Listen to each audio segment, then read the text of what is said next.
All right, guys. In this new volunteer orientation, what we're focusing on, and I'm waiting for April. I don't know where she went. Oh, she's over there. Okay. I'll start, and then you come in and help me out. Correct me where I'm wrong. Okay, so if you're on page number 9, it says roles and responsibilities. This is important. This is what we're asking our volunteers to do. So for the adult classroom guides, your main responsibility is the safety and well-being of the children. So you're going to kind of get to know the kids. You're going to be making sure that they are well cared for. You know, they're in our care for this period of time. And so that's your responsibility. That's your primary responsibility, the well-being of the kids. You're also responsible for decorating your room with the VBS theme. Like Christy said, you know, we're not going for broke here. A few simple decorations. It doesn't take a lot. If you need a little help with that, let us know. We always have extra decorations or extra supplies, extra things you can grab. It is good to be familiar with the theme and the scripture and the lessons, because you may have opportunity, you may have downtime to talk to the kids about it. In fact, we encourage you. One of the times you have a lot of downtime is snacks. You know, you have a full 20-minute snack rotation. The kids finish their snack in 2 minutes, and you're sitting there. So you could have a little game that would reinforce the lesson. That's why we give you the game cards. You could think of a discussion questions, or you could follow up with the motto or the verse, help the kids to memorize it, give them a little prize, a little treat, something like that. Be in your room no later than 5:45. Be ready to check kids in by checking to see if they have a name tag, or by using the sign-in and sign-out sheet. So 1st and 5th graders are going to have a sign-in, sign-out. That's how we verify our attendance. So you're going to get that on a clipboard, and we're going to collect that clipboard every night. You also have to organize, distribute the name tags, the giveaways, the flyers, all that kind of stuff. You're going to take your nightly attendance on the form there, and then you just keep up with the kids as you go around. You're going to seek to build relationships, things like that, okay? That's the adult classroom guides. The student guides are very important as well. Your responsibility is to be a good helper to the adult guides. So you want to find ways to help them and assist them. For instance, if they say, hey, can you organize the name tags? You say yes, and you get the name tags in order, however you guys have decided, or something like that. But you're there to help them. Don't go thinking you're going to be hanging out with your friends, focusing on that. You're focusing on the children that are right in front of you. Okay, students? That's very important. Okay, if you're a Bible study teacher, I don't see any new Bible study teachers. You can read that, but I'll skip that. Rotation leaders. So this is where you're to be organized in an engaging rotation station. You're to be very familiar with the VBS scripture and the Bible story. And today's point, you prepare and lead your rotation. So if you need things in advance, let us know. You may need supplies. For instance, you're a missions coordinator. You may need a giant map, or you may need a TV to show the missions video. Whatever you need, let us know, and we will get that for you. You also can decorate, put a few things up. You know, to make it easy, if you want to pick a theme wall and just focus on one big theme wall for your decorations, that helps as well. That's the rotation leader. Admin, registration, you can see what's there. Safety team, you can see what's there as well. We've kind of talked about some of those in the main session, but if you have any questions. So, any questions before we move on about roles or responsibilities? Any questions about roles or responsibilities? Yes, ma'am. Yes, if you're the helper in the classroom. So the guides maybe need a few things for the supplies, but they don't need a ton of things, because they're not doing a lot of the learning activities. But if they do look at some of these games, like, hey, I need 5 hula hoops, you guys can coordinate with your group and say, hey, who's turning in the supply list? Or normally it is the lead person that would do that. But maybe don't assume. Maybe maybe talk to them, because they may not, like me, they may not be good at that the detail stuff, and they may need someone like you to jump in and help with that. That's good. Any other questions about role? Yes, ma'am. Yeah, so the lead guide is just the person in charge. So you would be in charge of your group, and then all the other people in that list are your helpers. And so you're just you just got to have a point person, and normally that point person is going to be a trusted adult, and then you may have another adult and then some students in there as well to help you with crowd control and stuff like that. You won't have a lesson to prepare. Like I said, the main responsibility is navigating them, getting to, it works really great because you guys get to focus on knowing the kids. The Bible study teacher gets to focus on creating and crafting the Bible study. And that's the advantage to the way we do things here, is because it's all about relationships. It's about you guys getting to build relationships with the kids throughout the week, and the craft people know the craft. You don't have to worry about the craft. You show up, you help with the craft, but they got all the instructions. They know everything they're supposed to be doing. So that's good. Any other questions? Okay, VBS basics. April covered some of this, but we're going to skip registration and class assignments. We talked about that. VBS drawstring bags, we talked about that.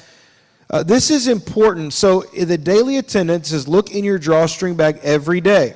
Make sure all children or workers are marked present. This is so we can get numbers. We want to know the numbers, but it's also for safety. We want to know where the kids are at, who they're with, all those types of things.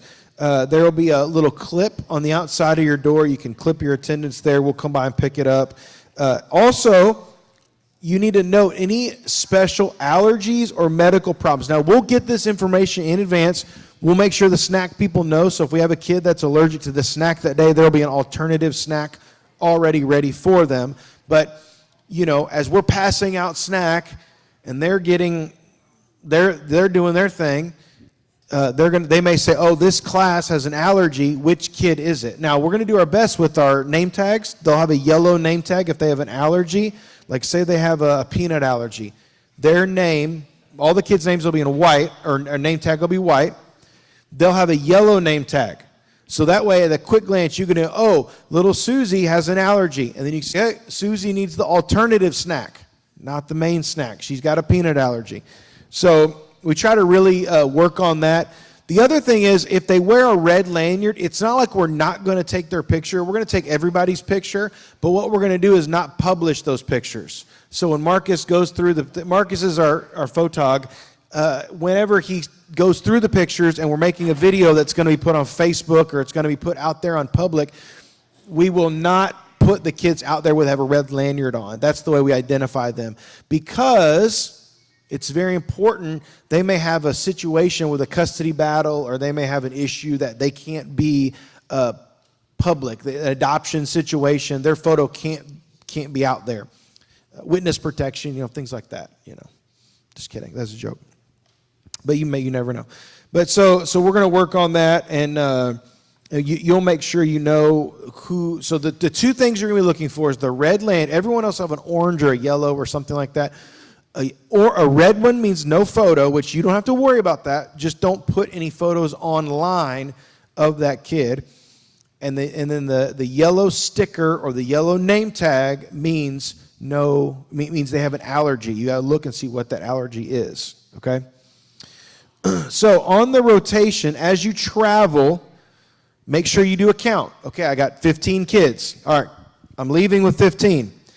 I'm getting there. I have 15. Have a front person leading. Get one of your students. They're the last person in the back, whatever, however you want to organize. We do use pretty much the whole facility. We try our very best. If you have little kids, we try to keep them on this. I'm pointing that way. It's this floor. We're going to try to keep them on this floor. The only exception is they will have to go downstairs in the fellowship hall for snack. So they'll do their crafts here. They'll do the recreation out back in the parking lot.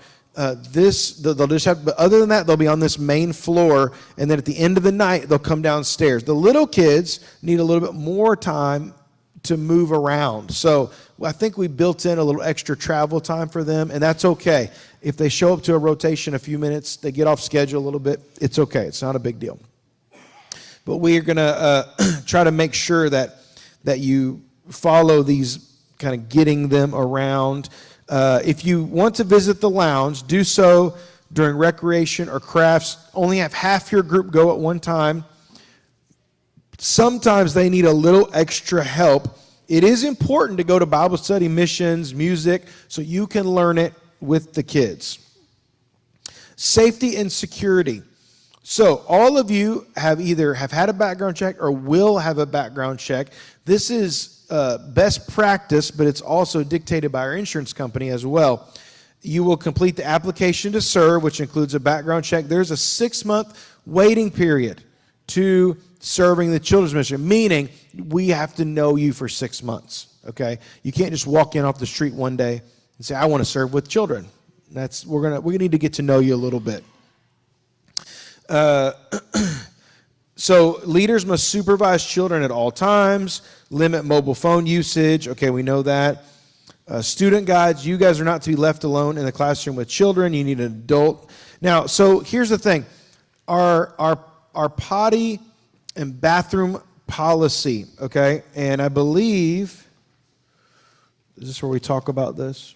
Yeah, this is where we're going to talk about this. This is extensively covered in our children's ministry policy manual. But here's how it goes. But here's the nuts and bolts of it. I encourage you to take this manual and read it. For older kids, you can take them to the restroom. Best practice is stand in the doorway. If you have to go in the restroom to assist the child, have another adult in the doorway watching you. So if a child is, hey, I had an accident, I need help, you got to clean them up. We get it. It happens. Make sure you have another adult. If you need an adult to help you, you have a walkie-talkie at the different stations. Grab a walkie-talkie.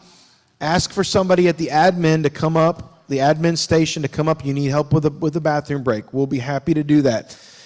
But don't go into a bathroom and shut the door with a child by yourself. That is as much for your safety as it is for their safety, okay? It's just going to be the way it is. If you have to change a diaper, do that in one of the diaper changing stations. For instance, if you have a little kids class, they all have diaper changing stations. Make sure there's another adult or another person present in the room while you're changing diapers. We do have, for our safety, our protection, we do have cameras in all of our children's rooms that are like our daycare rooms as well. We have cameras in there as well to help protect us if anyone were to make you an accusation against us. But they don't cover everything. So just don't go into a spot where you're going to put yourself alone with a child. That's the biggest thing. Any questions on bathroom policy? Like I said, if you read the manual, it's very extensive on what to do, what not to do. That's just kind of the big nuts and bolts. Okay, a child should not be released during a scheduled VBS activity except through the registration desk.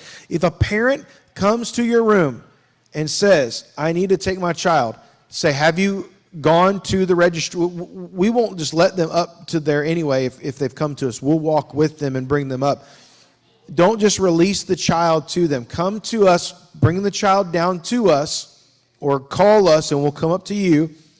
There may be an issue that you don't know about, or we're going to make sure that there's not an issue. So don't just release a child during VBS except through the registration desk. If you need the safety team, you can call them. We'll have walkie-talkies around. So you see children with allergies, the name tag. Okay. So then the security sticker. So infants through kindergarten get a security sticker. Just like on Sunday morning, they'll print a label out that'll stick on them. It'll have their allergy listed. If they have an allergy, it'll have their name in big letters, all that kind of stuff. So they're not to be and then the parents will get the other tag to match up with the number. This is important. We have a lot of people that are new or not known to us, so make sure we're checking stickers, we're checking who can check them in, check them out. We also have an authorized list of who can check people out. So they're going to have, when they register, April has a emergency contact list and who's authorized to pick them up. So we'll make sure you have that as well. If they don't have their security tag, you can send them to the desk. We'll make sure to get them straightened out. We don't let them pick up from the worship rally. They have to go back to their... So at the end of the night, we'll have the worship rally. That'll be the last thing we do. So your first graders, second grade, third grade, fourth grade, fifth grade, they'll get released to their rooms. You have to get them to sign out. We won't let the parents take them from the worship rally. That's really important. Make them come back to the room. That gives them that kind of that funnel kind of thing where they got to come see you to check out their child. Again, as April said, if they've not been picked up by 8:45, bring them to the registration desk. That's important. So the older kids don't have stickers. They have name tags. So they get a name tag lanyard. You will be asked to wear a name tag lanyard as well, all volunteers. This helps our safety team. Our safety team cannot know the 80-some volunteers that we have personally, but they can all see, this person has a name tag on. So it's not just some random people wandering the building. Because if they see somebody wandering the building, they're going to stop them and ask them who they are, what they're there for, especially once VBS is started. All the doors are locked except for the main entrance. That's our only entrance point. You can obviously exit out of any door if there's a fire or an emergency. But entering is through the main door there. Okay. Dress, it covers dress in there. Volunteer dinner, decorating, you can read all that. Decorating. Wrapping it up, what we're going to do to wrap up. Throwing your stuff away, putting your decorations where they need to go, stuff like that. The keys to a great VBS. Be on time, which means be early. Babies to threes teachers, be in your room by 5:40 to receive workers' children. All other guides and rotations volunteers in your assigned location by 5:45. Be dependable. Make every effort to be present every day. If you have a problem, please let April know in advance so we can move people around. It says notify Pastor Brian as soon as an emergency arrives. That's fine. You can call me or you can text April as well. We work together VBS week, hand in glove. Be present, building relationships with boys and girls, allowing them to see Jesus in you. This will make the greatest impact on them and what they will remember for a lifetime. Okay, what questions do we have before we move on to the next section about just focusing on safety, security, all those types of things? Does all that make sense? Did I miss anything, April? Okay. My phone number is in there. It is on page, it's one of the first pages in there. Shout it out. It's page 2. How about that?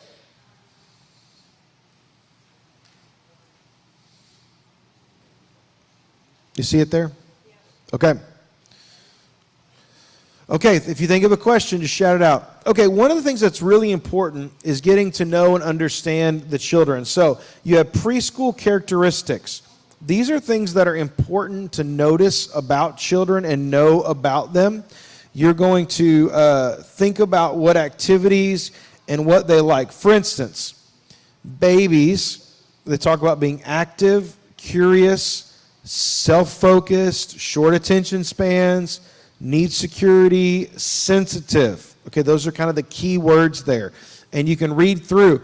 What are some activities that you can do with the children that are going to help them as they learn and grow, right? For instance, plan activities that allow them to use all 5 senses, right? Think about that. Be ready to hear the word no frequently. They might say no. And as one child that we know of in our church says no, and you say, do you want a cookie? No, and then eats the cookie. So you know they don't know what they want at this point. 3s through kindergarten, active, literal-minded. This is really important. You have to really think about what you're saying to them and how you're saying it. You can't just say, it's funny because I'll catch myself saying something that everyone, like when I say so, I can't think of an example time, but I would say something, you guys would all get it, but a child thinks so literally that, they're not processing it in the same way. So you have to think about that. Curious, self-focused, short attention spans, creative. They need limits, and that's okay. And sensitive. All right. And then there's kids' characteristics as well. Yeah, that's mentioned in there as an example. Yes, thank you. There's some kids' characteristics in there as well. How you can challenge them physically, intellectually, socially, emotionally, spiritually. We really like to think about children in a holistic kind of way. We think about all parts of the children. We're not just teaching them mentally, but we're thinking about the spiritual part of it. We're thinking about all the pieces that go into that. And then tips for guiding behavior. So you'll see in here on page 19 how you can guide behavior. You'll also find, if you have a policy and procedure manual, you'll also find let me see what page it's on here. You'll find on page 8 a discipline plan on page 8 of this document.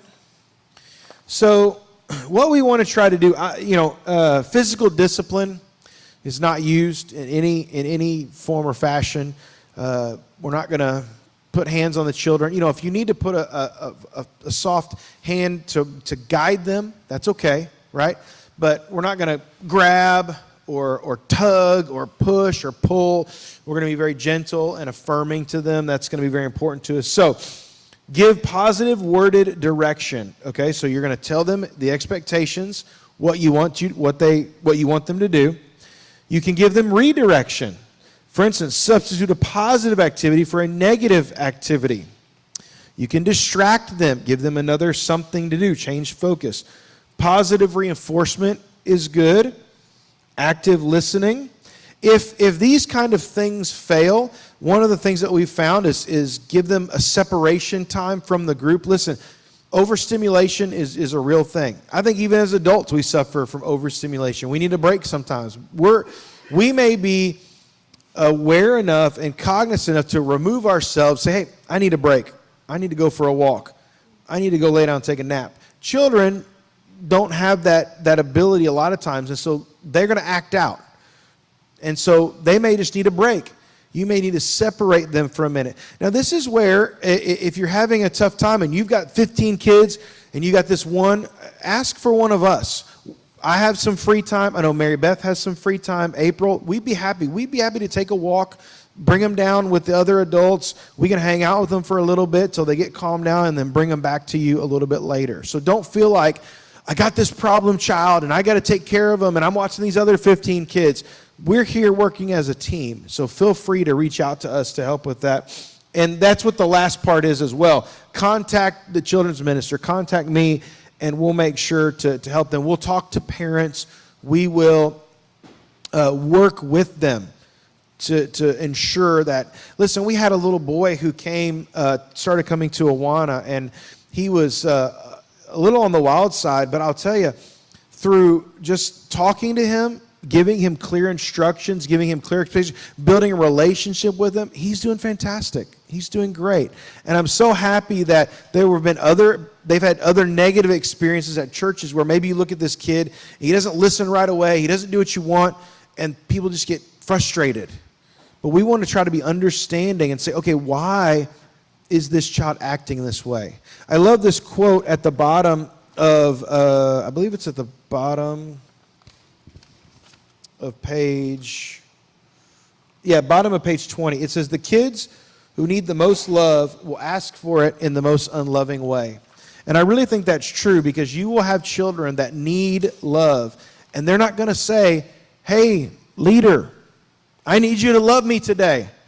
They're going to throw a block. They're going to hit a kid. They're going to do things like that. And that's where we have to come beside. We're not going to allow that behavior, but we're going to work with them to try to see why, and if we can love them through that and help them And many times, if we take that effort, we can break through to that child. Okay, on page 9 of the policy manual, another important thing is illnesses.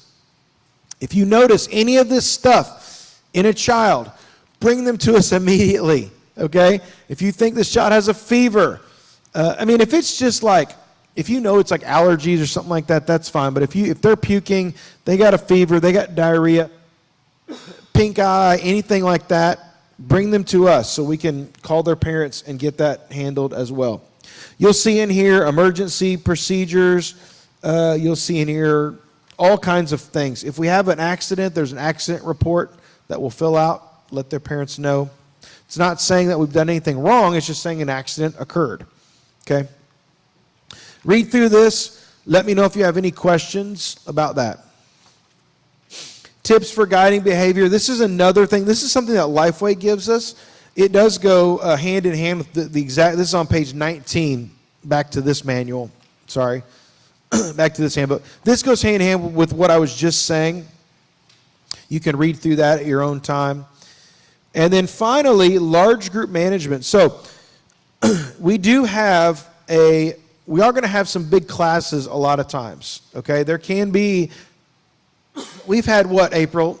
20 kindergartners, maybe more? Yeah, something like 20. Yeah. So they're big classes. Now, if they get so much bigger, we'll have to split them up. But this way, if you think about this, and you read through some of these things, for instance, leaders set the tone for the class. So if you're spun up and you're crazy, the kids are going to get that cue off of you. If you're calm, you set forth the expectations, you give them your what you want them to do, how you want them to do it. You want to encourage them, give honest praise, all kinds of things like that. Let's see. You can read through this and see. Big thing, don't deal with a child alone in a room, always in the presence of another adult. So you can read through this. Any other questions about behaviors or about anything discipline, anything like that?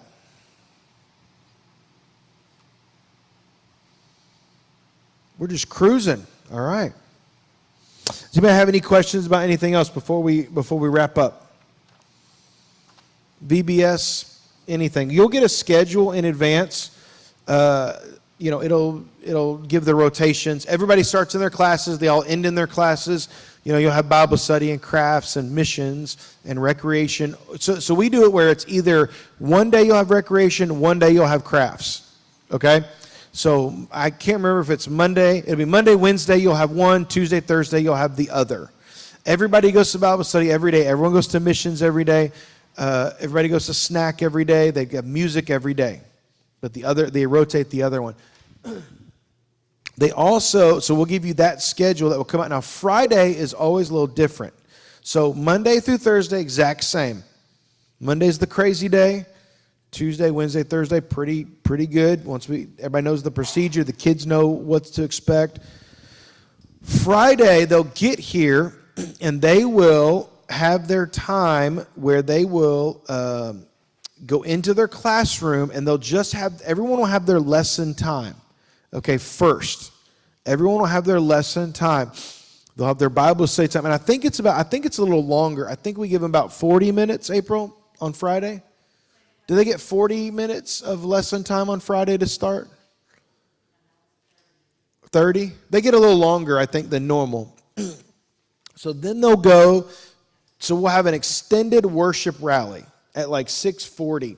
And where all of the kids will get to sing. So like we'll call up the 3s and the 4s, and we'll call up the pre-K, and we'll call up all the different grades, and they'll sing a song. They'll lead out in one of the VBS songs that they've learned, and Morgan will tell them what song they're going to do. She'll organize all that. You don't have to worry about that, but they'll come up on stage and do that on Friday.